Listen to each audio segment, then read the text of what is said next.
Hello dear students, welcome to the accountancy class. What we are studying today? Today we are going to study the last theory class for accounting for share capital. Now what do you mean by theory? ನೋಡ್ರಿ ಯಾವಾಗಲೂ ಏನಿದೆ ಹೊಸ concept ಕಲಿತೀರಿ ಅದರದ basic theory ನಿಮಗೆ ತಿಳಿತಂದ್ರೆ ಲೆಕ್ಕ ತಿಳಿತಾವ. So that's why theory is very important. What we are going to study in today's class, we are going to study the theory of the reissue of forfeited shares. So ನೀವು ನೋಡ್ರಿ ಲೆಕ್ಕದಲ್ಲಿ ಅಥವಾ exam ನಲ್ಲಿ ನಿಮಗೆ majority questions ಎದರ ಮೇಲೆ ಕೇಳ್ಯಾರು on the reissue of forfeited shares ಮೇಲಿನ ಕೇಳ್ಯಾರು. So the 12 marks questions of this chapter will come on the reissue of forfeited shares. In the last class you have learned already the journal entry for forfeiture of shares when the shares are issued at par, at premium and at discount. ಇವತ್ತೂ same to same way ದಲ್ಲಿ ನಾವು ಏನು ಕಲಿಯೋದಿದ್ದೀವಿ, what we are going to understand, what will be the journal entry for the reissue. Now why we are using the word re means what? Again. ಇದನ್ನ ತಿಳ್ಕೊಳ್ಳಿ. ನೀವು already ಒಂದು ಸಲ shares ಗಳನ್ನು issue ಮಾಡಿದ್ರಿ, ಅದಕ್ಕಾಗಿ ಅವಾಗ ಏನ್ ಶಬ್ದ ಉಪಯೋಗ ಮಾಡಿದ್ರಿ, ಇಶ್ಯೂ ಆಫ್ ಶೇರ್ಸ್ ಅಂತ ಉಪಯೋಗ ಮಾಡಿದ್ರಿ. ಬಟ್ ಯಾವುದೋ ಕಾರಣಕ್ಕೆ ಆ ಶೇರ್ ಹೋಲ್ಡರ್ ಆ ಶೇರ್ಸ್ ಮೇಲಿನ ದುಡ್ಡು ತುಂಬಕ್ ಆಗ್ಲಿಲ್ಲ, isn't it? Okay, for due to some any reasons the shareholder was unable to pay the amount on that shares, and then what the directors will do, they will cancel the shares or they will forfeit the shares. ಈಗ ಒಂದು ಸಲ ಫಾರ್ಫಿಟ್ ಮಾಡಿದ ಮೇಲೆ what the directors may take the decision to reissue.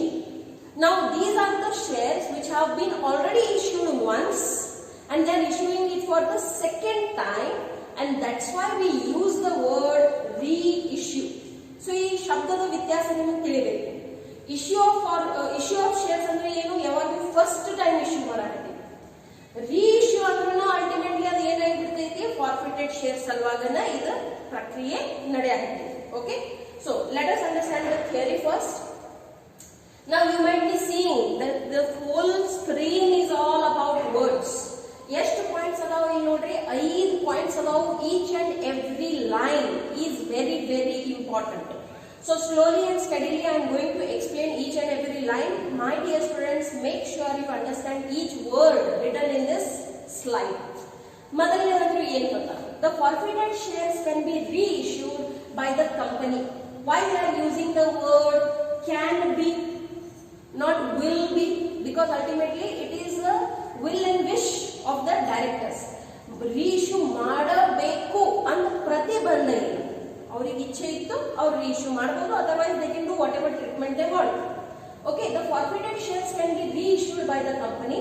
They can be reissued at par, at premium or at discount. ಈಗ ಇವು ಮೂರು ಶಬ್ದದ ಅರ್ಥ ನಿಮಗೆ ಗೊತ್ತಿದೆ. at par ಅಂದ್ರೆ ಏನು, whatever is the face value at the same price or at the same value the shares are being issued. Whatever is the face value, if you are issuing it at a higher value, that will be called issue at a premium. Whatever is the face value, if you are issuing at a lower price, that will be called as issue at a discount. Okay, so when we are reissuing the shares, these three conditions can again apply. It depends upon the condition of the company into the market. Market ದಲ್ಲಿ ಆ ಕಂಪನಿಯ demand ಹೆಂಗೈತಿ, ಎಷ್ಟೈತಿ, ಅದರ ಆಧಾರ ಮೇಲೆ ಕಂಪನಿಗಳು ಯಾವ rate ಮೇಲೆ, ಯಾವ ವ್ಯಾಲ್ಯೂ ಮೇಲೆ ಅವ್ರ ಶೇರ್ಸ್ ಗಳನ್ನು ಇಶ್ಯೂ ಮಾಡೋದೈತಿ ಅದನ್ನ ಡಿಸಿಷನ್ ತಗೋತಾರೆ.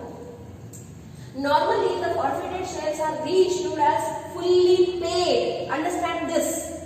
ಸಿ, ಯಾವಾಗ ಫಸ್ಟ್ ಟೈಮ್ ಇಶ್ಯೂ ಮಾಡ್ತೀರಿ, ಅಪ್ಲಿಕೇಶನ್ ಇರ್ತೈತಿ, ಅಲಾಟ್ಮೆಂಟ್ ಇರ್ತೈತಿ, ಫಸ್ಟ್ ಕಾಲ್ ಇರ್ತೈತಿ, ಫೈನಲ್ ಕಾಲ್ ಇರ್ತೈತಿ. So there will be instalments for collecting the face value of the share. But when we are reissuing the shares, normally ಸಾಮಾನ್ಯ ಪರಿಸ್ಥಿತಿಯಲ್ಲಿ these shares are issued as a fully paid. ಈಗ fully paid ಅಂದ್ರೆ ಶಬ್ದದ ಅರ್ಥ ಏನೈತಿ, one shot ದಲ್ಲಿನ ಏನ್ ದುಡ್ಡು ಐತಿ ಆಗಿಂದಾಗ ತುಂಬಿಸ್ಕೊಂಡು ಬಿಡ್ತೀವಿ. Okay, so that kind of issue is called as fully paid. Okay, ಒಂದ ಸಮಯದಲ್ಲಿ ಏನೇನ್ ದುಡ್ಡು ತಗೋದೈತಿ ಆಗಿಂದಾಗ ತಗೋದು. Now when they are reissued at discount, now this is a condition, understand this. When they are shares, when they are reissued at a discount, the amount of discount on the reissue must not be more than the amount already received on those forfeited shares from the original shareholder. ಈಗ ಇದು ಮಾತು ತಿಳ್ಕೋಬೇಕಾದ್ರೆ ಮೊದಲು ನೀವು ಏನ್ ತಿಳ್ಕೋಬೇಕು, that ಯಾವಾಗ ಒಂದು ಕಂಪನಿದ ಬಹಳ ಸ್ಟ್ರಾಂಗ್ ಪೊಸಿಷನ್ ಇಲ್ಲ, ಸಾಮಾನ್ಯ ಪೊಸಿಷನ್ ದಲ್ಲಿ ಅದಾರು, ಅವರು ಶೇರ್ಸ್ ಯಾವಾಗ ರೀಇಶ್ಯೂ ಮಾಡ್ತಾರೆ, when they are reissuing the shares, and if they are reissuing at a discount, then that is a loss for the company. Okay, now from where they will recover this loss? Revise the last journal entry of the forfeiture of shares. ಅಲ್ಲಿ ನೀವು ಏನ್ ಮಾಡಿದ್ರಿ ನೋಡ್ರಿ, forfeited shares account ದಲ್ಲಿ whatever the amount was received so far ಅದನ್ನಲ್ಲಿ transfer ಮಾಡಿದ್ರಿ in yesterday's class. If you are not sure, go back to yesterday's class 16 and you can revise yourself. So when you are reissuing your shares at a discount, the loss on the issue of discount should not be more than the amount which is available into the forfeited shares account. Forfeited share account ದಲ್ಲಿ ಏನು ದುಡ್ಡು ಐತಿ ಆ ದುಡ್ಡಿಗೆ exceed ಮಾಡುವಷ್ಟು discount ಮೇಲೆ loss ಇರಬಾರದು. That is one clause that should be followed while reissuing of the forfeited shares. Then after the reissue of the forfeited shares, suppose ಬಾಳ ತಿಳಿಲಿಲ್ಲ ಅಂದ್ರೆ ಟೆನ್ಷನ್ ತಗೋಬೇಡ್ರಿ, ಯಾವಾಗ ನಾನು ಲೆಕ್ಕಗಳು ಬಿಡಿಸ್ತಿರ್ತೀನಿ ಅವಾಗ ಮತ್ತೆ ಇದ ಪಾಯಿಂಟ್ ನಿಮಗೆ ರಿವಿಷನ್ ಆಗ್ತೈತಿ. ಓಕೆ, ಸೊ ಸದ್ಯ ಇದನ್ನ ತಿಳ್ಕೊಳ್ಳೋಕೆ ಪ್ರಯತ್ನ ಮಾಡ್ರಿ. ಒನ್ ಟ್ರೈ ನಲ್ಲಿ ತಿಳಿತಂದ್ರೆ it shows that your IQ level is good. ತಿಳಿಲಿಲ್ಲ ಟೆನ್ಷನ್ ತಗೋಬೇಡ್ರಿ, ಇಲ್ಲಿ ಏನೇನ್ ಬರ್ದಿದೈತಿ ಎಲ್ಲಾದ್ರಲ್ಲಿ ನಾವು ಲೆಕ್ಕ ಬಿಡಿಸೋರದೀವಿ. ಸೊ ಅಲ್ಟಿಮೇಟ್ಲಿ ಅಲ್ಲದ ಪಾಯಿಂಟ್ ನಿಮ್ಗೆ ಕ್ಲಿಯರ್ ಆಗುತ್ತೆ. ಮತ್ತೆ ನಾನು ಮೆನ್ಷನ್ ಅನ್ನು ಮಾಡ್ತೀನಿ ಇದು ಹಿಂಗಿಲ್ಲ ಐತಂತ. ಓಕೆ, ಈಗ ನಾನು ಹೆಂಗ್ ಹೇಳ್ತೀನಿ ಕ್ಲಾಸ್ 16 ಬಗ್ಗೆ ಅದೇ ರೀತಿ. Now after the reissue of the forfeited shares, if there is any balance remaining in the share forfeited account, now yesterday you have done those journal entries where the amount which was paid up by the shareholder is transferred to the forfeited share account. So ಅದರ ಮೇಲೆ ಏನೇನು ನುಕ್ಸಾನ್ ಆಗೈತಿ reissue ಮಾಡಬೇಕಾದ್ರೆ, ಏನಾದ್ರು loss ಆಗೈತಿ ಅಂದ್ರೆ where it will be transferred, it will be transferred to the capital reserve account. Okay, now the last point, suppose 1000 shares ನೀವು ಫಾರ್ಫಿಟ್ ಮಾಡಿರಿ, ಸದ್ಯ ಮಾರ್ಕೆಟ್ ದಾಗ 800 shares ಅಷ್ಟ reissue ಮಾಡಿರಿ. Okay, what about the remaining 200 forfeited shares? You have kept them as it is. So this point is related to that. But the amount forfeited on the forfeited shares not reissued. Okay, so ನೀವು ಏನು amount ಫಾರ್ಫಿಟ್ ಮಾಡಿರಿ ಎಲ್ಲಿ ಹಾಕಿರೋದನ್ನ ಫಾರ್ಫಿಚರ್ share account ನಲ್ಲಿ ಹಾಕಿರಿ, but ಸದ್ಯ ಈ forfeited shares ಗೆ reissue ಮಾಡಿಲ್ಲ ಅಂತ ಸ್ಥಿತಿದಲ್ಲಿ should remain in the share forfeiture account. ಅಂದ್ರೆ ಆ ಬ್ಯಾಲೆನ್ಸ್ ನೀವು ಕ್ಯಾಪಿಟಲ್ ರಿಸರ್ವ್ ಅಕೌಂಟ್ ಗೆ ಟ್ರಾನ್ಸ್ಫರ್ ಮಾಡಿಬಿಡಂಗಿಲ್ಲ. ಕ್ಯಾಪಿಟಲ್ ರಿಸರ್ವ್ ಗೆ ಯಾವ ಅಮೌಂಟ್ ಟ್ರಾನ್ಸ್ಫರ್ ಮಾಡಬಹುದು, ನೀವು ಯಾವ ಶೇರ್ಸ್ ಗಳನ್ನು ಫಾರ್ಫಿಟ್ ಮಾಡಿದ ಮೇಲೆ ಅದರೊಳಗಿನ ಏನೇನು ಲಾಸ್ ಆಗೈತೆ ಅದನ್ನ ಮುರಿದ ಮೇಲೆ ಫಾರ್ಫಿಚರ್ ಅಕೌಂಟ್ ನಲ್ಲಿ ಏನಾರೇ ಬ್ಯಾಲೆನ್ಸ್ ಉಳಿದೈತಂದ್ರ ಅದನ್ನ ನೀವು ಟ್ರಾನ್ಸ್ಫರ್ ಮಾಡಬಹುದು. ಬಟ್ ಯಾವ ಶೇರ್ಸ್ ಫಾರ್ಫಿಟ್ ಆದ್ಮೇಲೆ ನೀವು ಮತ್ತೊಮ್ಮೆ ರೀಇಶ್ಯೂ ಮಾಡೇ ಇಲ್ಲ, ಅದರ ಮೇಲೆ ಏನ್ ಫಾರ್ಫಿಚರ್ ಅಕೌಂಟ್ ತಯಾರಾಗೈತಿ ಅದನ್ನ ನೀವು ಕ್ಯಾಪಿಟಲ್ ರಿಸರ್ವ್ ಅಕೌಂಟ್ ಗೆ ಟ್ರಾನ್ಸ್ಫರ್ ಮಾಡಕ್ ಆಗಂಗಿಲ್ಲ. ಹಂಗಾದ್ರೆ ಅದು ಎಲ್ಲಿ ಹೋಗ್ತೈತ್ರಿ ಮೇಡಮ್, ಎಲ್ಲರೇ ಹೋಗತ್ತೈತ್ಲ? ಎಸ್, ಎಲ್ಲಿ ಹೋಗ್ತೈತಿ? It should be shown on the liability side of the balance sheet along with the share capital. And what will be the heading? The heading will be share forfeiture account antana hesar barte. Okay, so this is what you need to memorize. Ivella important points adavu. Let us understand the journal entries related to that. Okay, now please my dear children, understand all these journal entries very clearly. Now the journal entries for reissue of forfeited shares. How many journal entries will come? Only 2. ಇಲ್ಲಿ ಅಂದ್ರೆ cases ಪ್ರಕಾರ ನಿಮಗೆ ಹೇಳಾಗುತ್ತೆ. ಯಾಕಂದ್ರೆ ನಿಮಗೆ ಯಾವ ಬೇಕಾದ ಲೆಕ್ಕ ಕೇಳಬಹುದು. ಇಶ್ಯೂ ಅಟ್ ಪಾರ್ ಮೇಲಿನ ಲೆಕ್ಕ ಕೇಳಬಹುದು, ಇಶ್ಯೂ ಅಟ್ ಪ್ರೀಮಿಯಂ ಮೇಲಿನ ಲೆಕ್ಕ ಕೇಳಬಹುದು, ಇಶ್ಯೂ ಅಟ್ ಡಿಸ್ಕೌಂಟ್ ಮೇಲಿನ ಲೆಕ್ಕನೂ ಕೇಳಬಹುದು. So depending upon the sum, the journal entry will be there. Okay, so if the forfeited shares are reissued at par, understand this. ನೀವು ಯಾವ ಶೇರ್ಸ್ ಗಳನ್ನು ಫಾರ್ಫಿಟ್ ಮಾಡಿದ್ರಿ ಅದನ್ನ ಅಟ್ ಪಾರ್ ಅನ್ನ ಇಶ್ಯೂ ಮಾಡಿದ್ರಿ.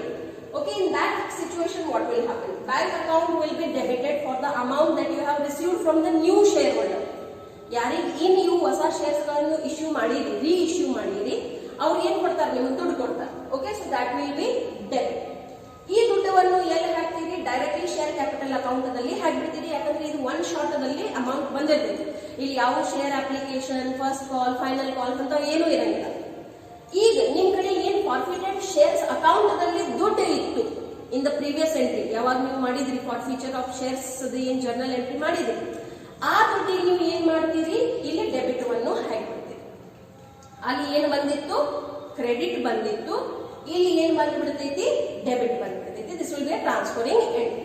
Okay, so if there is any loss on the reissue of the shares even at par, that loss should be covered from the forfeited share account. ಇಲ್ಲಿ company demand ಬಹಳ ಐತಿ, ಮಂದಿ ಬಡ್ದಾಡಕತ್ತಾರು company shares ಸಲುವಾಗ. So ಏನ್ ನೀವು shares ಫಾರ್ಫಿಟ್ ಮಾಡಿರಿ market ದಾಗ, ಅದರ face ವ್ಯಾಲ್ಯೂಗಿಂತಾನು ಜಾಸ್ತಿ ಪ್ರೈಸ್ ಮೇಲೆ ಆ ಶೇರ್ಸ್ ಹೊಂಟಾವು. ಅಂತ ಪರಿಸ್ಥಿತಿಯಲ್ಲಿ ಈ ಜರ್ನಲ್ ಎಂಟ್ರಿ ಬರೀಬೇಕು. What will be that journal entry? Bank account debit to share capital account. ನೋಡ್ರಿ, ಇದು ಫಸ್ಟ್ ಒನ್ ಶಾರ್ಟ್ ನಲ್ಲಿ ಎಂಟ್ರಿ ಮಾಡ್ತೀವಿ. This will be same everywhere. Bank account for what? For the amount that you have received, and it will be a lump sum amount to share capital account. Now where this amount will be transferred into the capital account. Now as here the shares have been reissued at a premium amount ನೀವು separate ಆಗಿ ಎಲ್ಲಿ ತೋರಿಸ್ತೀರಿ? Securities premium account ದಲ್ಲಿ ತೋರಿಸ್ತೀವಿ. ಈ premium ಎಂತ premium ಐತಿ? Reissue ಮಾಡಿದ್ರೊಳಗ ನಿಮಗೆ ಬಂದಿರುವಂತ ದುಡ್ಡು ಐತಿ. Okay, now what is the next case? The next case is if the forfeited shares are reissued at a discount. ಏನ್ ಶೇರ್ಸ್ ಗಳನ್ನು ನೀವು ಕ್ಯಾನ್ಸಲ್ ಮಾಡಿರಿ ಅದನ್ನು ಮತ್ತೊಮ್ಮೆ ಇಶ್ಯೂ ಮಾಡಬೇಕಾದ್ರೆ ಮಾರ್ಕೆಟ್ ದಾಗ ಪರಿಸ್ಥಿತಿ ಚಲೋ ಇಲ್ಲ, ಕಂಪನಿದು nobody is buying the shares, so then what you will give? You will give a discount. ಸಾಮಾನ್ಯವಾಗಿ ಯಾವಾಗ ಡಿಸ್ಕೌಂಟ್ ಕೊಡ್ತೀವಿ, people get attracted and they buy the things, isn't it? So that the same strategy will be applied for the shares also. So in that case what will happen? Bank account debit, forfeited shares account debit to share capital account. Again, whatever loss has happened on the reissue, it will be broken from this forfeited shares account. ಇಲ್ಲಿ ಆ condition apply ಆಗ್ತೈತಿ ನೋಡ್ರಿ, that ನೀವು ಏನ್ loss ಮಾಡ್ಕೊಳಕತ್ತೀರಿ reissue ಮಾಡಬೇಕಾದ್ರೆ ಅದು forfeited shares account ನಲ್ಲಿ ನಿಮ್ ಕಡೆ ಏನ್ ಬ್ಯಾಲೆನ್ಸ್ ಐತಿ ಅದನ್ನ ದಾಟಿ ಹೋಗಬಾರ್ದು, ಅದಕ್ಕಿಂತ ಜಾಸ್ತಿ ಇರಬಾರ್ದು.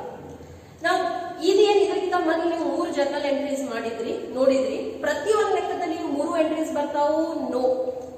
Okay, depending upon the treatment, ಮಾಹಿತಿ ಏನ್ ಕೊಟ್ಟಿರ್ತಾರೆ ನಿಮ್ಗೆ, ಇನ್ಫಾರ್ಮೇಶನ್ ಏನ್ ಕೊಟ್ಟಿರ್ತಾರೋ, depending upon the information any one of these 3 journal entries will come where the shares are reissued at par, at premium and at discount. This entry is compulsory and this is the last journal entry of your every question. What it says?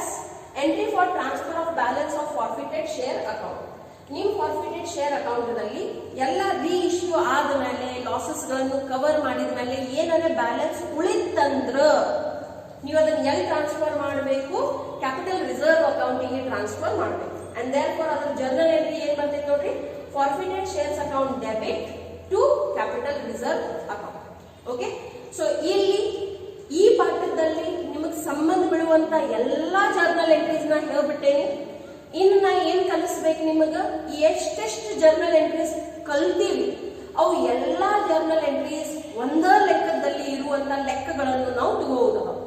These all questions now after this class, whatever sums I am taking, these all sums are for 12 marks which will come in your exam for sure.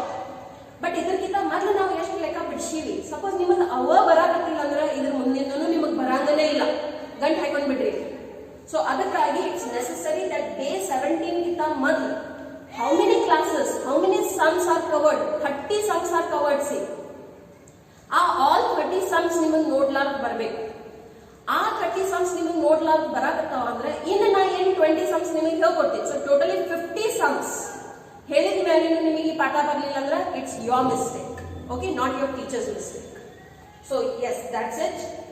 Now, one information, ಇದು exam ನಲ್ಲಿ 1 marks or 2 marks ಅಲ್ವಾ question ಕೇಳಬಹುದು. That's why we are taking this. What is the meaning of buyback shares?